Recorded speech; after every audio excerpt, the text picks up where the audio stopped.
Chapter 166, Examination. There was a cold breeze blowing from the basement, providing a hint of relief for Klein's tense emotions. It's finally here. Once I pass this stage, I won't have to worry about being examined like this for at least half a year. Once I advance to Sequence 8 and become a so-called clown, I'll possess actual combat strength. With the aid of divination and my flaring sun charms for backup, I'll have a chance of surviving even more relatively dangerous situations. Since I was waiting for the Holy Cathedral's examination, I haven't even dared to withdraw the 300 pounds that Miss Justice transferred to the anonymous account. Just in case they audit my financial situation and find out that I am in possession of a large sum of money from an unknown source. Just as Klein's thoughts flashed through his mind uncontrollably, Dunn Smith smoothed his sleeve and said in a low voice, "The person in charge of the examination is one of the 9 high-ranking deacons of the Nighthawks, Crested Sesamere. The Holy Cathedral attaches great importance to you." A high-ranking deacon? Klein blurted in surprise. In general terms, the 13 archbishops and 9 high-ranking deacons made up the upper echelons of the church.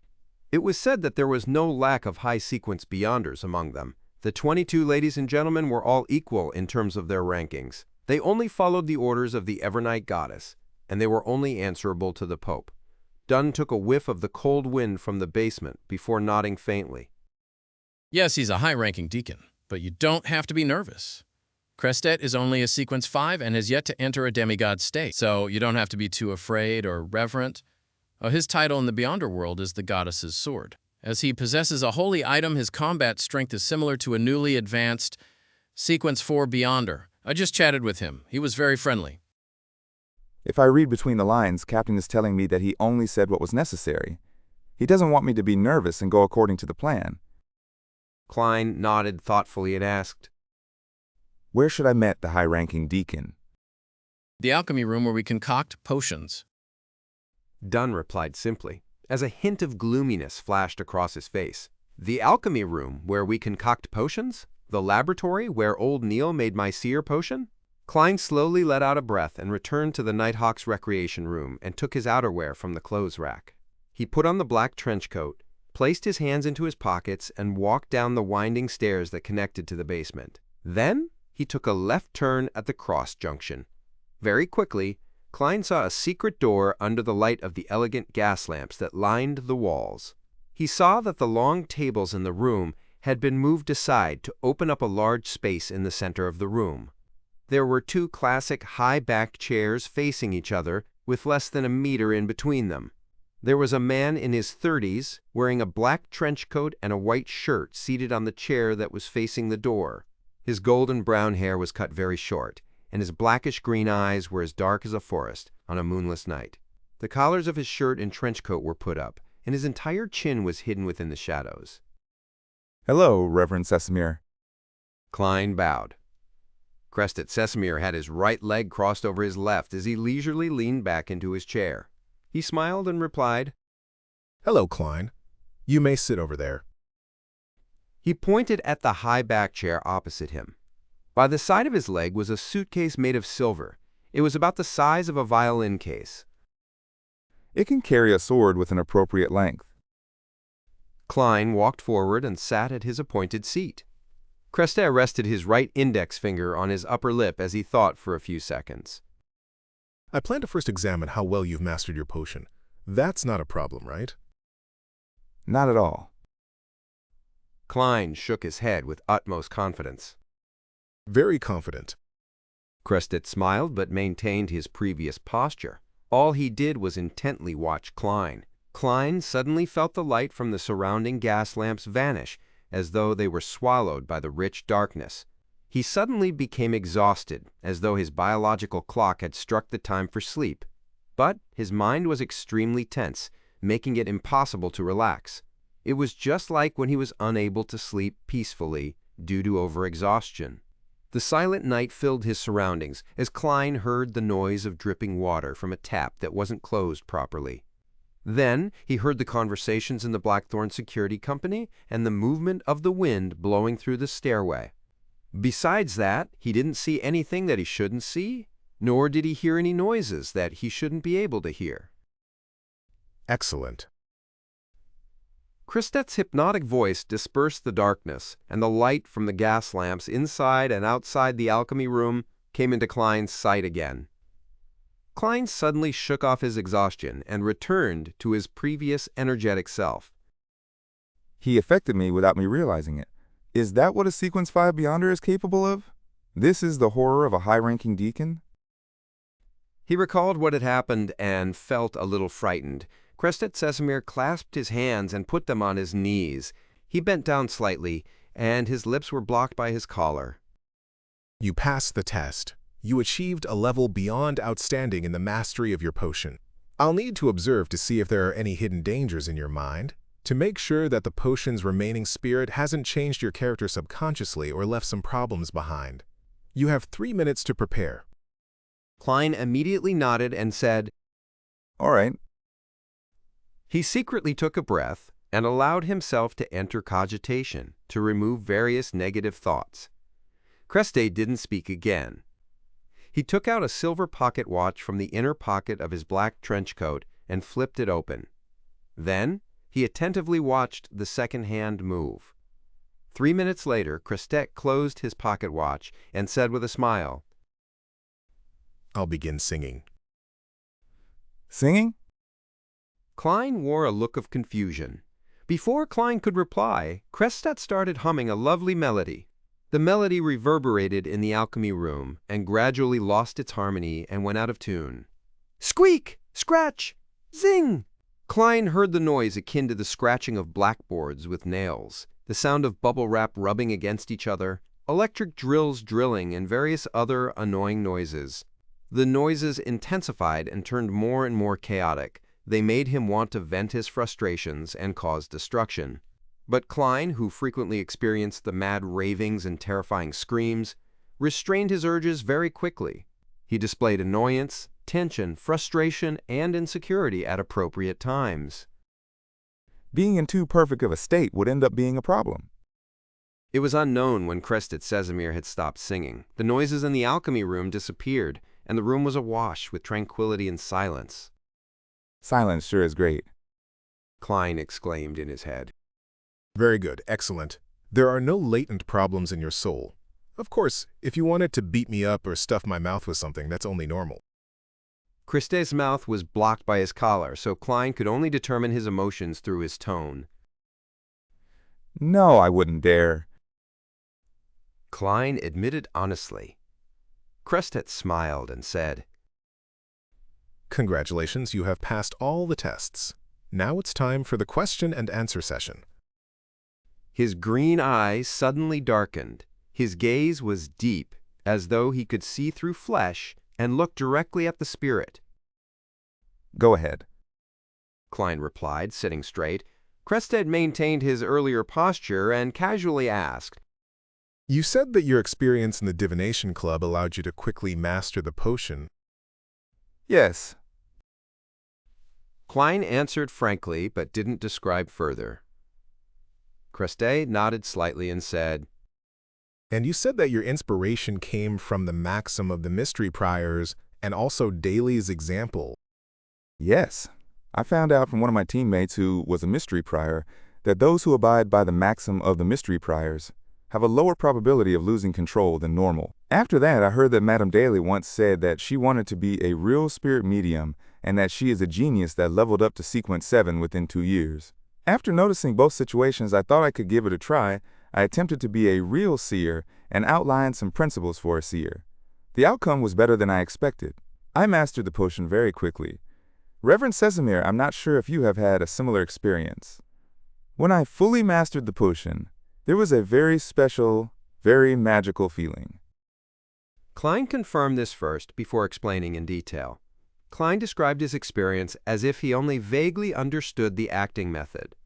The man he had been when he was on Earth would have been nervous and embarrassed to speak so many half-lies before such a powerful Nighthawk.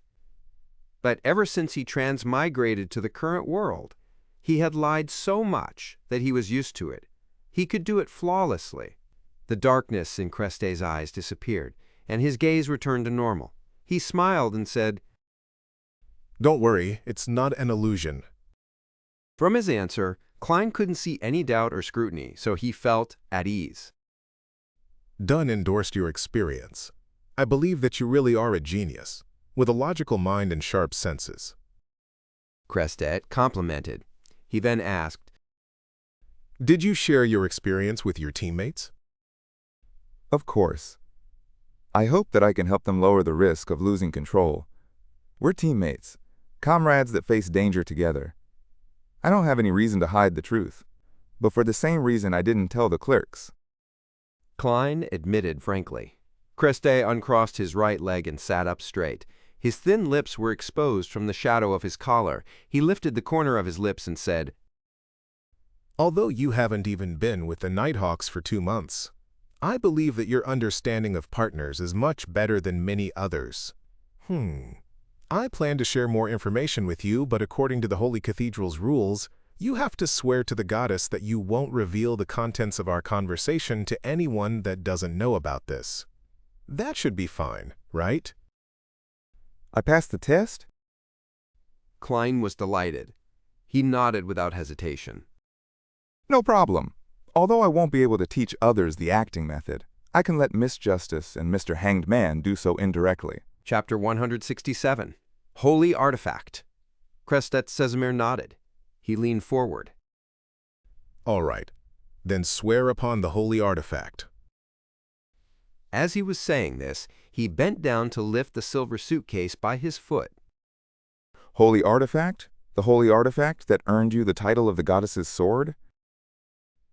Klein looked at the actions of the deacon curiously. Crestet placed the suitcase on his knees, his dark green eyes instantly turning black. He lifted his hand, then pressed down. The cover of the silver suitcase, which resembled a violin case, suddenly dissolved and receded like the tide. At the same time, Klein felt that the light around him was being drawn forward, as if it was being absorbed by the suitcase. Apart from the lights from the classic lamps that lined the walls, as well as the silver splendor that spiraled within the suitcase, the alchemy room turned pitch dark. The scene looked extremely strange. Pa! With a crisp snapping sound, Crested Chesimir opened the suitcase, revealing the pure, white bone sword that lay within. Yes, a bone sword. The moment Klein saw the sword, he knew instinctively that it was mainly made out of bone.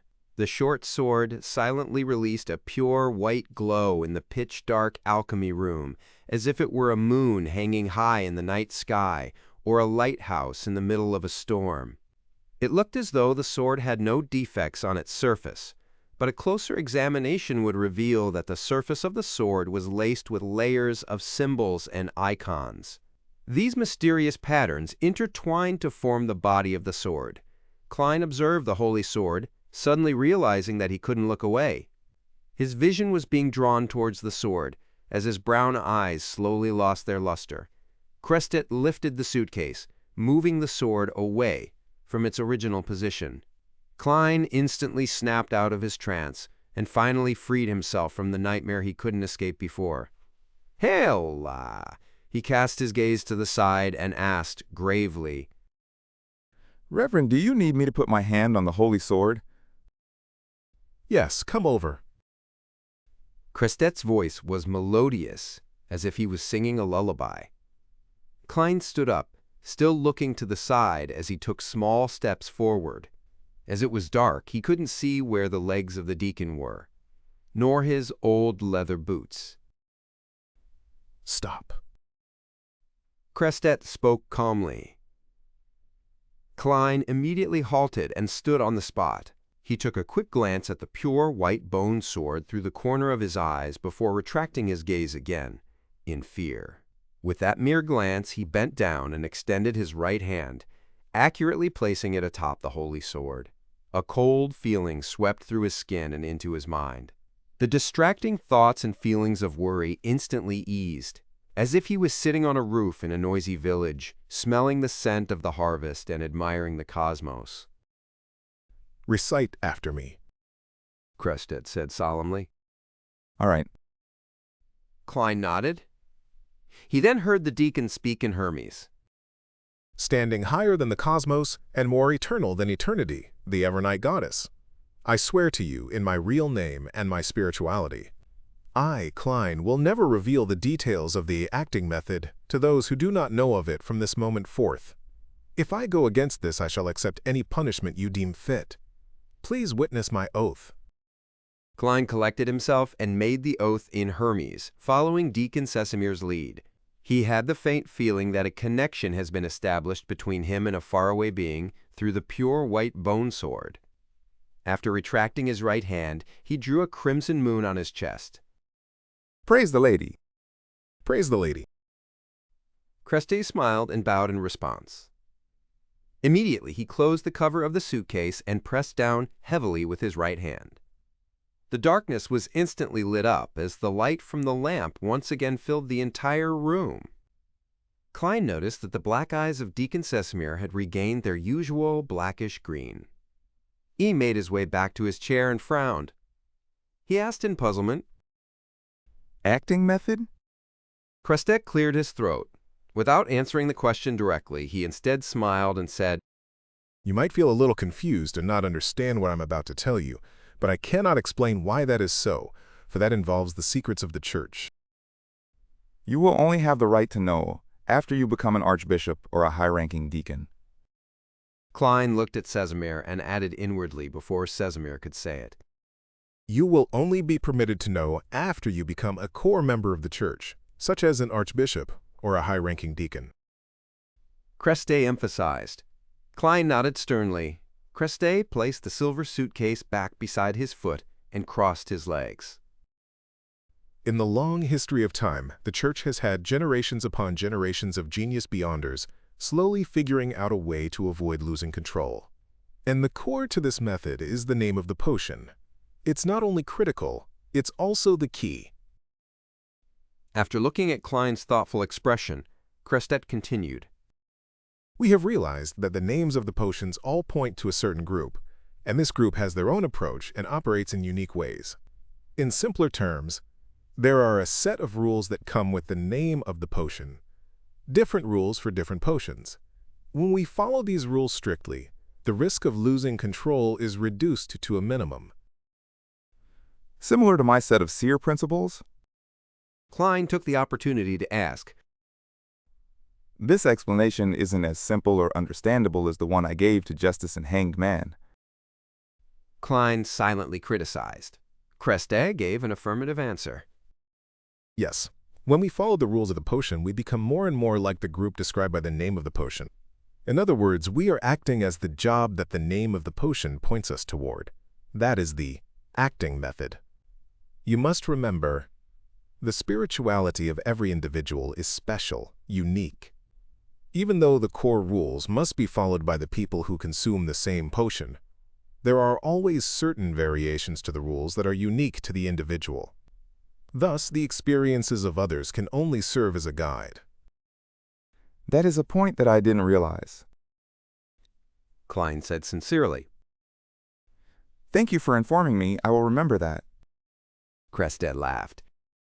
These are the experiences accumulated over the generations. After using the Vicimedaliture acting method, we not only gain mastery over the potion, we're also digesting it, just as we would our food. When you truly digest the potion, you will feel a unique, mysterious sensation, understood? I understand. Digestion, this term is very appropriate. Klein pretended to be deep in thought. After Crested explained the method in more detail, Klein weighed his words as he asked. Reverend Sesamir, since the name of the potion is not only the core but also the key, then how did the first Beyonders obtain them? I heard that it was recorded on the blasphemy slate? Yes, that is correct. Crested replied frankly. But the blasphemy slate was inscribed with the ancient names. The names of the potions which we use today were derived in part from divine revelations. Some were also consolidated by the experiences of the Beyonders themselves. Klein nodded slowly. He pursed his lips and asked, Reverend Sesamir, since the acting method is so effective, why wouldn't the church tell every Nighthawk about it? I have said that it is a secret of the church. You will understand the reason behind it once you become an archbishop or a high-ranking deacon, Crestet answered, unfazed. All right. Return upstairs and tell the rest of the Nighthawks to come down one at a time. I have to carry out the final step of the examination. That's to keep Fry and the others from divulging the acting method? Klein thought as he stood up. He then bade farewell, following the Nighthawks' etiquette. He made his way past the corridor and up the stairs, returning to the Blackthorn Security Company. He saw Dunn smoking his pipe near the entrance of the basement. With a smile, Klein took the initiative to say, There shouldn't be any more problems. His Grace wants me to inform Fry and the others to head down for a conversation with him. Yes, that is the last step. That means that there were no problems. Dunn put away his pipe and headed to the recreation room to tell the rest. As he watched Fry and Seek enter the basement, Klein suddenly recalled something. He said in a hurry, Captain, are we going to have to get Royale, who's guarding over Chanis Gate, and Leonard, who's watching over the asylum, and Kenley, who's on break? Dunn froze and pinched his forehead. I forgot. He paused for a moment, then chortled. But the matter shouldn't be too complicated. One of the advantages of having a high-ranking deacon examine you is that there's no need to send a telegraph to the Holy Cathedral or engage in a cumbersome exchange of letters. He can make the decision on the spot and hand the formula to the clown potion as well as the main ingredients to you. That's not too bad. Klein couldn't contain his excitement. An hour and a half passed. As Kenley walked out of the alchemy room, his expression full of puzzlement, Klein was once again called downstairs. He met the high-ranking deacon once again, the goddess's sword, Crestet Sesamir, a second time. This time, the golden-brown-haired and blackish-green-eyed deacon wasn't seated. He stood there, allowing the breeze in the basement to blow at his black trench coat. Crestet's collar stood tall, hiding his chin in the shadows. He looked at Klein and smiled. Nighthawk Klein Moretti, I announce in the name of the goddess that you have passed the examination of the Holy Cathedral. Congratulations. With your contributions, you can immediately advance to become a Sequence 8 Beyonder. Chapter 168, Clown Potion. Phew, I finally passed. I passed it just like that. When Klein heard Crestet Sesamir's announcement, he let out a breath of relief despite being mentally prepared for it. It felt surreal, as though it was a dream. He had assumed that the examination would be tougher and lengthier, but when he thought carefully about it, he realized that what had just happened was what should have happened. If he had taken the normal 3 years to digest the seer potion instead of doing it in a month, the examination wouldn't have even been conducted by the Holy Cathedral. The Tinjin Nighthawks captain would have been responsible for it instead. I thought they would investigate my family and friends. Perhaps Sesamir arrived in Tingen 2 days ago and completed that in secret. I also thought that the examination would require me to complete some task. I was really overthinking it. The goal of the examination is merely to determine the level of digestion for the potion, as well as detect any latent dangers, and see whether I'm aware of the acting method and if I shared my experience with others. These thoughts flew past Klein's mind. He flashed a sincere smile. Thank you, Your Grace. Praise the lady. Crestet nodded gently and said, To advance is to serve the goddess better, so that you can protect our fellow believers better. You must remember this. Trust me, it'll help you fight the temptation of losing control. Temptation. Klein ruminated over the word. Crestet sized Klein up with his green eyes and said sternly, The acting method can help you digest the potion and lower the risk of losing control, but it's not the be-all and end-all. To a certain extent, you can even confuse playing the role and your own existence. There are many actors in the theater that develop severe psychological issues. At a certain level, you might really go insane. Remember that you're only acting. The only point of note concluded by the City of Silver is identical to what Deacon Sesamir said. Klein nodded thoughtfully in agreement. In addition, Crestet emphasized, not only is losing control related to the potion, it's also closely related to your emotions and mental health. The most important thing for a Beyonder is to control yourself. Only then will you be able to withstand the temptations of evil gods and devils, resisting emotions like greed and jealousy, and the erosion of desire. Of course, I don't mean that you should get rid of all your emotions and desires, because that is something that no human or even demigod can do. Yes, perhaps only some special sequences are able to achieve that sort of state. Klein suddenly thought about old Neil. He couldn't help but ask in reply. We must keep our emotions and desires at a reasonable level, and not allowing them to drive us to do something irrational and abnormal. Crestet nodded solemnly. Yes. After he answered, there were wrinkles at the corner of his eyes. That's all I wanted to warn you about. Now, I'll pass you the clown potion formula and the relevant ingredients. He bent down and put his silver suitcase on the long table. He then turned around and moved a few steps, blocking Klein's view. When the surrounding light strangely vanished again, Klein suddenly understood that the formula and ingredients were in the suitcase that stored the holy artifact.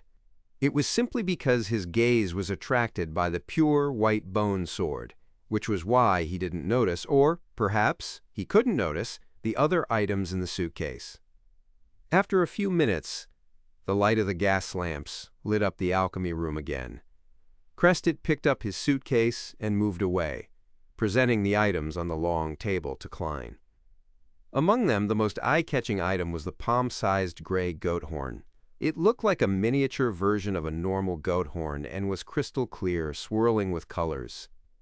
There were faint layers of unique patterns. Next to the goat horn was a blue rose. There were red veins on the petals that connecting them together. It seemed to form a human face with a smile. Ha ha ha, woo woo woo, ha ha ha, woo woo woo.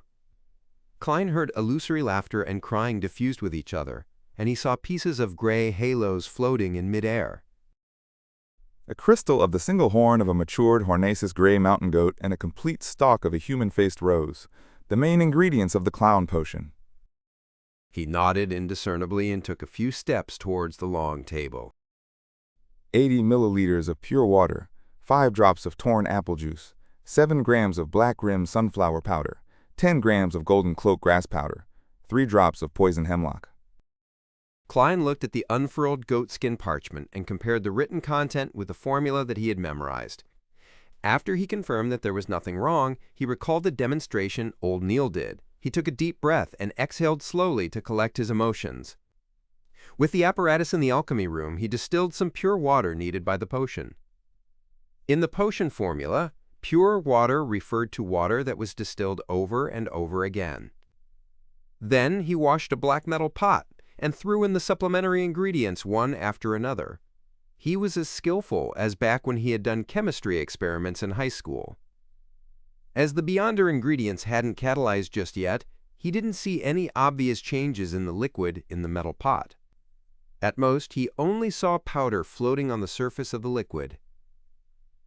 When he was done with the preparations, Klein cast his gaze at the two main ingredients and gratefully thought, There's no description of the exact size or weight of the required gray mountain goat's single horn crystal or the human-faced rose. Perhaps a whole horn and a complete rose have no differences, regardless of their weight, allowing them to meet the requirements.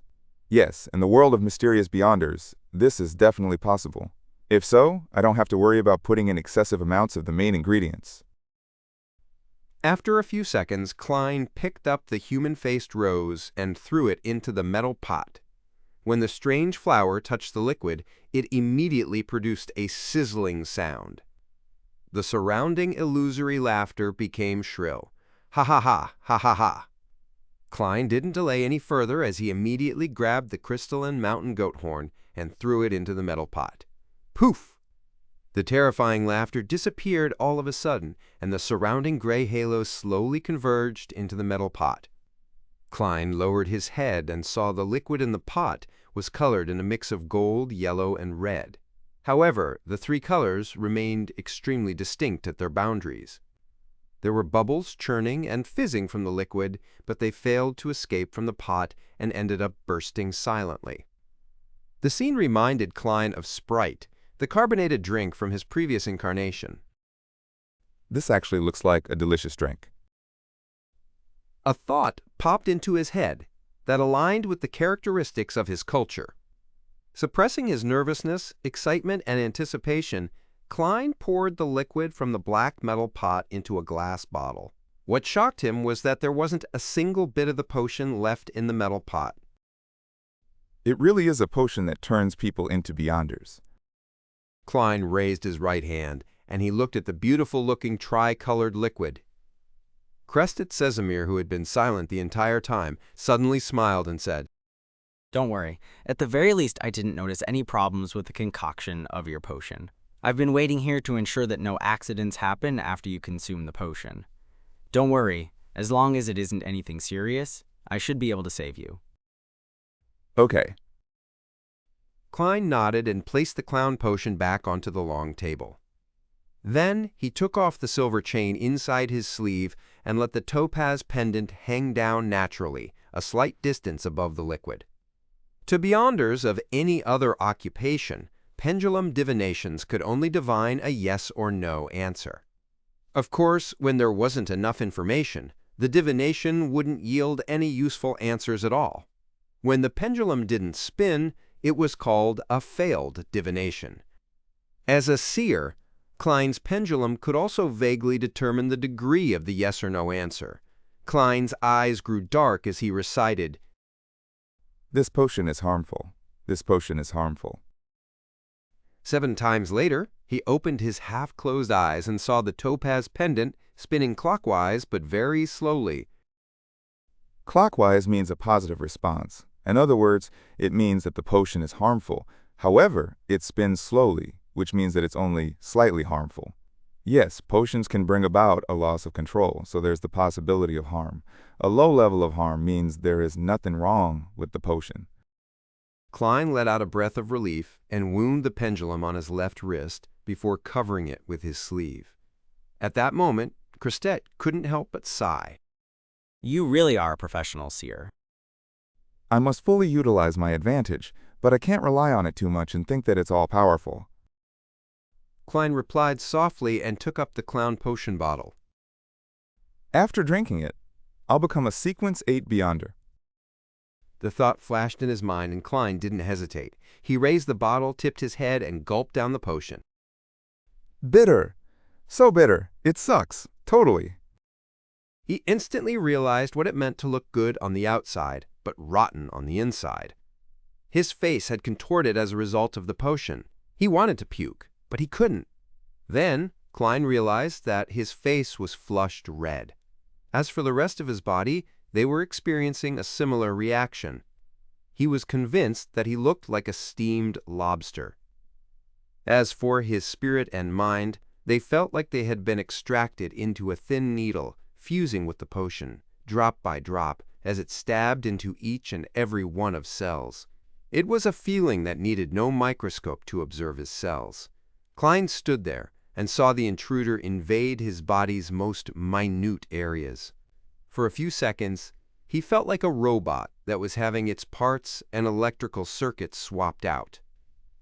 After an unknown period of time had passed, his mind reflected his figure, as though he was listening to himself singing through his own ears. Due to this strange projection, Klein discovered that he could precisely control his facial and bodily motions. Meanwhile, his ears buzzed. He heard the murmurs and shouting echoing around him, which had not happened in a while. Hornasus, Phlegrea, Hornasus, Phlegrea, Hornasus, Phlegrea. Pew! Klein imagined the layered spherical light and slowly entered a cogitation state. Bit by bit, he escaped from the state of having his spirituality seep out, where he had a slight loss of control. At that moment, he knew that he had advanced successfully. He knew that he was a Sequence 8 clown. Chapter 169, New Abilities.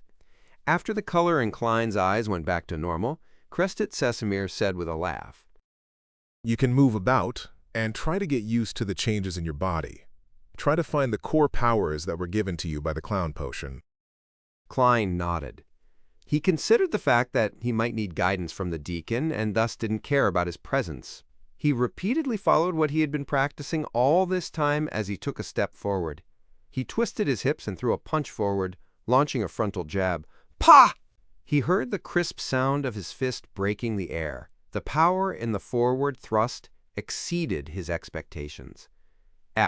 In that instant, he felt as though he was sitting in a carriage which had abruptly hit the brakes. He lost his balance and fell forward. Klein mused. Oh no, this is about to become an embarrassing story, just like Leonard's. But at that moment, he noticed that he could still effectively control his muscles, his body, as well as his center of gravity. He simultaneously exerted force with his spine, tendons, and ligaments, instantly adjusting his center of mass and managing to stand firm despite his distorted posture. Well, upon gaining some understanding of this, Klein attempted several other actions. He confirmed that the biggest change in his body was the massive increase in coordination. He would no longer lose his balance unless there were some extenuating circumstances. I feel like a roly-poly tumbler. I can even act in a circus now. It wouldn't be too hard for me to walk on a rope. The clown potion sure lives up to its name. Many thoughts flashed through his mind. Klein once again tested the extent of the improvements to his strength, agility, and speed. I should be around the same level as Teacher Gawain. After I get used to this and go through the specialized training, I'll definitely become more powerful. Also, with my current mastery over my body, it would be easy for me to grasp combat techniques. Klein stopped moving and nodded in thought. According to his plans, he estimated that he would become decent in combat arts only after half a year. But after consuming the clown potion, he felt that it would only take a month, perhaps 2 or 3 weeks, before he could qualify as a policeman that was adept in combat. That was the difference between an average person and a beyonder. In a sense, the talents of beyonders were beyond the reach of normal humans. Crestet watched silently as the newly advanced clown tried out various actions before completely stopping. He then nodded. It truly is a potion adept in the field of combat. Without waiting for Klein to speak, he asked, What sounds did you hear just now? I heard someone muttering Hornassus. Klein wanted to keep the term phlegrea a secret for the time being. He wanted to observe the reaction of Deacon Casimir. If he was willing to relay information regarding the Hornassus mountain range and the nation of the Evernight, Klein would then add on, saying that he heard something different again. Crestet nodded slightly, skipping over the topic. He reminded Klein, Remember, a high-sequence beyonder can influence corresponding low-sequence beyonders of the same sequence pathway to a certain extent. In a way, some parts of the respective pathways contain the realm of demigods. The murmurings and howls might have been intentionally conveyed to you by them. They might be filled with malicious intent. You must be even more cautious if the sequence pathway belongs to an evil god. I had a chat with Dunn just now. The Nighthawk in your team who lost control recently met with such a situation. Old Neil, the hidden sage. Klein's expression darkened. He nodded solemnly and said, Reverend Casimir, I will remember this. I will not be tempted by the murmurings or howls. I will not be corrupted by them. At the same time, he thought of something else. Could this be the reason why the church only provides the pathways for Sleepless and Corpse Collector, while hiding a large number of the other pathways? After all, the Sleepless pathway belongs to the Evernight goddess, and Death, which corresponds to the Corpse Collector pathway, has already fallen. As for why the church would still offer the Mystery Prior and Seer, it's because these two jobs are of a support type and can fill the shortcomings of the Sequence 9 and 8 pathways for Sleepless and Corpse Collector. Furthermore, they're only at the beginning of the pathway, so the influence they can gather wouldn't be too prominent. But this doesn't explain why they would hide the names and unique traits of the potions, or the lack of information as to what one should take note of when facing them. Klein retracted his thoughts when he saw Crestet Casimir pick up his suitcase to leave. He adopted a curious tone. Reverend Casimir, I would like to know how to act as a clown. Do I have to go to a circus? Crestet smoothed his tall collar and chuckled. According to our current understanding of philosophy, you just made the mistake of formalism. You need to understand that the name of a potion not only represents a job, it also represents a group of people that share certain traits. For example, we can also describe seers differently. We can call them people who can see fate, yet remain respectful of fate. Of course, as I mentioned before, there are some differences to the rules concluded by each individual, even if they consumed the same potion. You cannot completely reference the experiences of another person. Do you understand? Klein nodded in thought. I think I can understand some of it. I can act as a clown in my daily life, as long as I have grasped its essence. Crestet answered, being careful about his choice of words. In theory. Klein drew a crimson moon on his chest. I understand. Thank you, Reverend Sesamir. May the goddess bless you. And King Gus. Just what is the essence of a clown?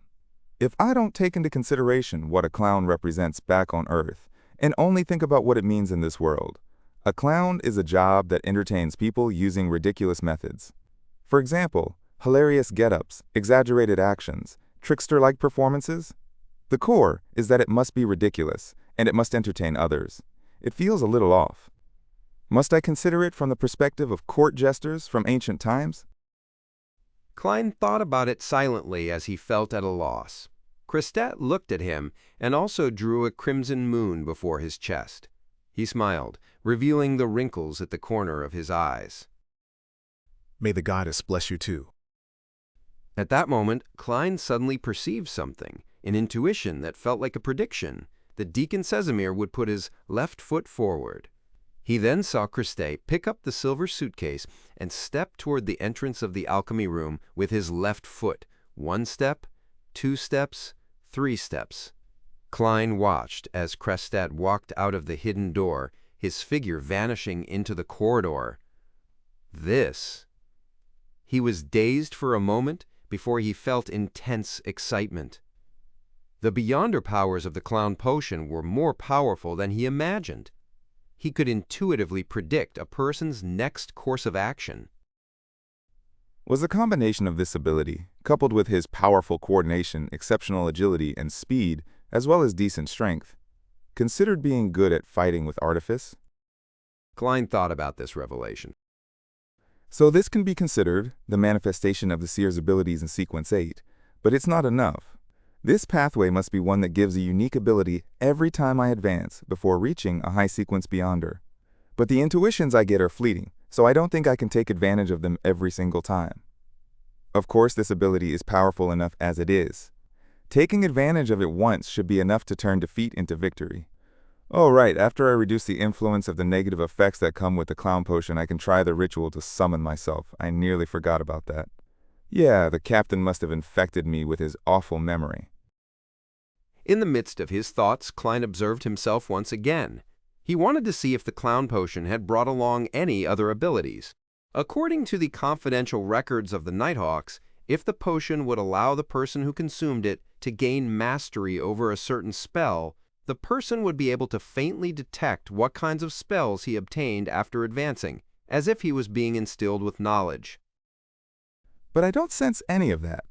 In other words, Clown doesn't come with the ability to quickly cast spells, as reported in the confidential records of the Nighthawks.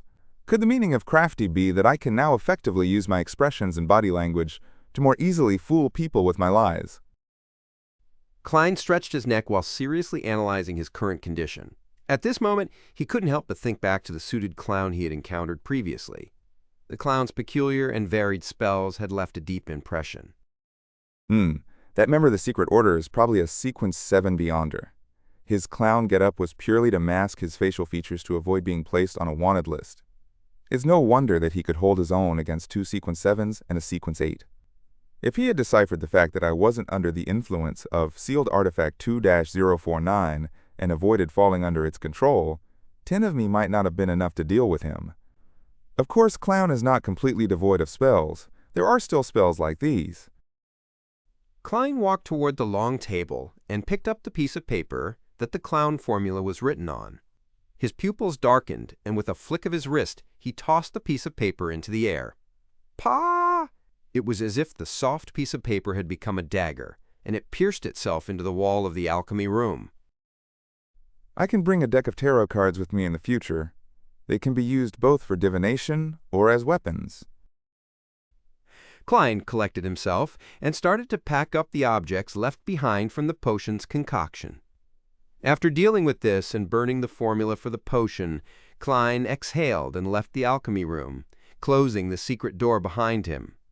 For the time being, he didn't feel like trying to entertain others through ridiculous methods because of what happened to old Neil. He intended to lessen the influence of the potion through cogitation first. Phew, this is going to be a brand new experience again. No matter what happens, I'm no longer just a supporting member. Yes, ever since old Neil passed away, I'm the only one left in the Tinja Nighthawks team that can provide support. The Holy Cathedral will most likely send a mystery prior or a seer to the team.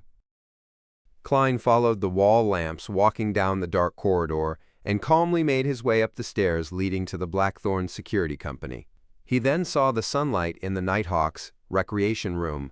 The sunlight shone in through the oriel window, sunlight which was pure and warm. Chapter 170. Copper Whistle. Klein turned towards the captain's office and saw that the door was wide open. Dunn Smith was leaning back in his chair, sniffing at his pipe. When Dunn swept his gray eyes at him, he changed his seating posture. You seem to be in good shape, nothing like someone who had just consumed a potion. This might be the advantage of fully digesting a potion before leveling up. Klein closed the door behind him and took a seat. He and Dunn both knew about the acting method, so their oath didn't keep them from talking about the acting method with each other. They could exchange their thoughts about it, but the two of them didn't bring it up with a tacit understanding. They fell silent at the same time after the exchange. Klein thought and asked, Has His Grace left? Dunn thought for a moment. Yes, as a high-ranking deacon, he has other matters to take care of. Oh, he took the pair of red eyeballs that remained after old Neil died. Klein was shocked and confused. Why? Dunn picked up his coffee and took a sip. He answered after a long silence. We shouldn't lie to ourselves. A rampager is in fact already a monster, and as I told you before, monsters leave behind things that are rich with beyonder powers after they die. When these relics can't be controlled, they have to be sealed. Yes, that is one of the most common origins of sealed artifacts. According to the Nighthawks' internal rules, the items left behind by rampagers need to be stored elsewhere so that they won't trigger their partners. A logical rule. Klein nodded heavily. Suddenly, he sharply noticed that the captain had missed out something, so he asked curiously, What if the item left behind is controllable? Dunn looked at him. His gray eyes were deep like a quiet night. He sighed and said, You wouldn't want to know the answer. Klein was taken aback before he suddenly realized a possibility. Normal monsters left behind beyonder ingredients, which could be used to make potions. But what of a rampager who turned into a monster? If they left behind controllable items, would those things be used as beyonder ingredients? Upon realizing that, Klein suddenly felt a strong sense of disgust. He couldn't help but turn his head to retch. Even his sight suddenly grew blurry. This is such a terrifying theory, but it's an answer that's highly likely of being closer to the truth. In that instant, he had a deeper understanding of sayings like, to fight against the abyss, we have to endure the corruption of the abyss, and we are guardians, but also a bunch of miserable wretches that are constantly fighting against threats and madness. Would this be one of the reasons why the church hides the acting method? So that they can recycle a certain number of their own members for spare parts? But this will make members of the upper echelons reject the church. Klein's face clearly reflected his changing expressions. Upon seeing his response, Dunn suddenly laughed. There was a twinkling light in his gray eyes. Think about it on the brighter side of things. You can think of it as our teammates watching over us in a different form. They will be with us forever. After saying that, Dunn lowered his head, picked up his coffee, and brought it to his mouth. After nearly 20 seconds of silence, he lifted his head and said, And you don't have to worry. As long as we can find sources of beyonder ingredients, we wouldn't do what you were thinking about. All right, according to the rules, you'll receive a day off since you just advanced. You can decide whether or not you want to go to your combat training this afternoon, but you have to inform Gawain either way. Klein gently nodded. Taking a deep breath, he straightened his back and said, Captain, I have finished my lessons on mysticism. I'd like to use my mornings to learn techniques such as tracking and monitoring. He paused and added with a serious expression, I'd like to fulfill my full duty as a Nighthawk soon. Dunn gave him a piercing look and sighed. You're tougher than I imagined. As you wish. Yes, Captain. Klein suddenly stood up and drew a crimson moon on his chest. After leaving the Blackthorn Security Company, Klein didn't return home to rest, but instead took the opportunity to take a trackless carriage to Azek's place. Ding-dong, ding-dong. As the doorbell rang clearly, Azek opened the door in a white shirt and black vest. There was a gold watch chain hanging from his vest pocket. Don't you need to work? Azek took a glance at the sky and realized that the sun had yet to climb to its peak. I actually have most of the day off due to some special circumstances. Klein explained vaguely. Azek looked at him and appeared to notice something as he nodded and made way for Klein's entry. At the hallway, Klein set his cane aside, took off his hat, and followed Azek to the living room. The living room was comfortably furnished with a fireplace, rocking chair, couches, and a coffee table. Klein sat at his usual spot. Azek sat down opposite Klein and pointed at the cigars on the coffee table. Do you want one? No. Klein shook his head firmly.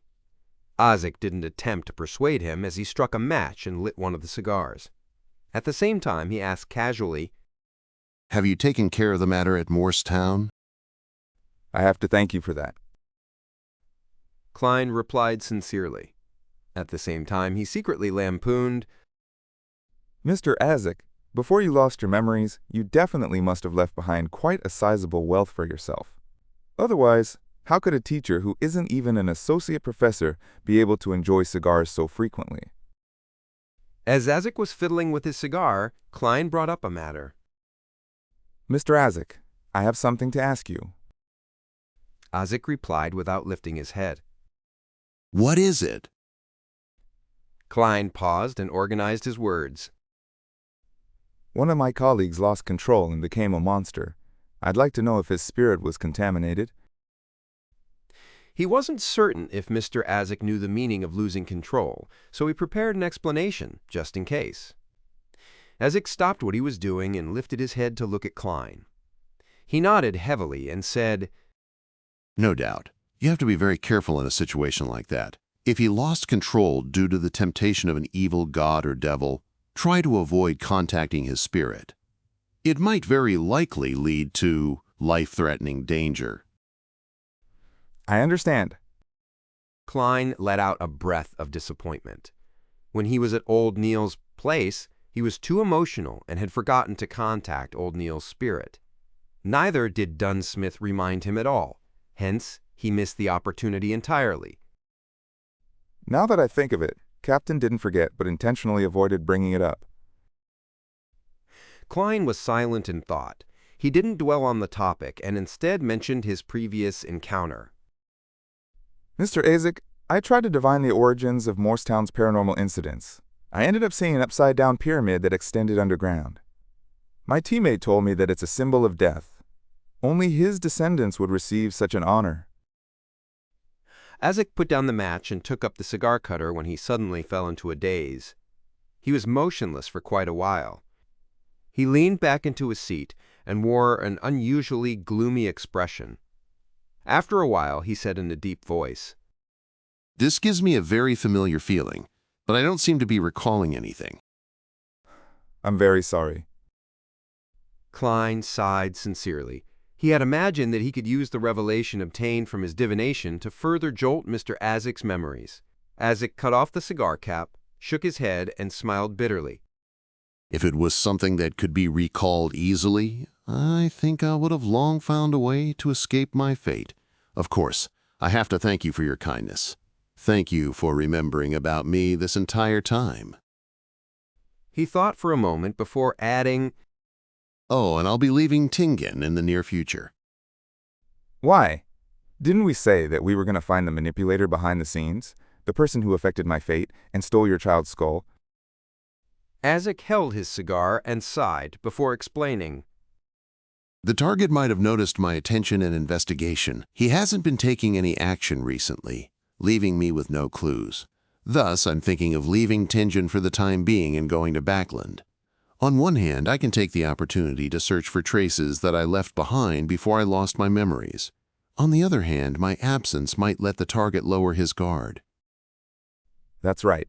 Mr. Azik's last memory loss was around Backland University. It's a pity that you can't take my place, searching for the Red Chimney House. Klein nodded solemnly and said, I'll pay close attention to this. Once the target takes action and exposes himself, I'll inform you immediately. Mr. Azik, how will I inform you of things in a timely manner? Klein had the idea that if Azik was Death's descendant, or if he was linked to Death in a certain way, his powers would have been something similar to the Corpse Collector sequence. He definitely had a way to call something like Daly's messenger. In other words, this could confirm if Azik was actually related to Death or a descendant of Death. Azik took a puff of his cigar and thought for nearly 20 seconds. He took out an ornament from his left sleeve. It was an intricate but old copper whistle. There were many unique patterns that filled it with a mysterious aura. This is something that I had with me when I woke up in Backland. When you blow it, you'll summon a messenger that belongs to me. Azik held the copper whistle as he explained in detail. After so many years, this copper whistle can still be used? This should be a mystical item, right? Klein was surprised and delighted that he had indirectly proved that Mr. Azik was related to Death. Azik gave Klein a glance. Then he put the copper whistle to his mouth and demonstrated. His cheeks puffed up as he blew with all his might. Nothing was heard, but Klein felt a sudden gloominess and coldness. He quickly tapped his left molar and saw that there were blurry white bones being thrown up from the ground, one after another, forming a strange fountain. After a few seconds, there was an illusory monster in the living room. Its body was made of white bones, and there were dark flames glowing in its eye sockets. It was almost 4 meters tall, and it towering over Klein, who wasn't even 175 centimeters tall. As he watched its head nearly tear through the ceiling, Klein suddenly had a thought. Mr. Azik, isn't your messenger a little too exaggerated? Azik didn't share those thoughts at all. He smiled and said, After you pass the letter to it, blow the whistle again to end the summoning. Then it'll send the letter to me very quickly in a secretive manner. After that, Azik shook his wrist and threw the old copper whistle across the room. Klein extended his right hand and accurately caught it. He found it cold but mild. Thank you, Clown Potion. He breathed a sigh of relief. He wiped the whistle and blew it hard. Silently, the huge messenger fell apart as blurry white bones sank underground. The Tussock River ran through Backland and harbors that dotted around the area. Alger Wilson wore the long priest robes of the Church of Storms as he walked down from the passenger ship slowly. He saw people walking to and fro around the harbor, with countless port workers sweating under the sun. It was a bustling yet noisy scene. It's been a while, Backland. Alger muttered to himself.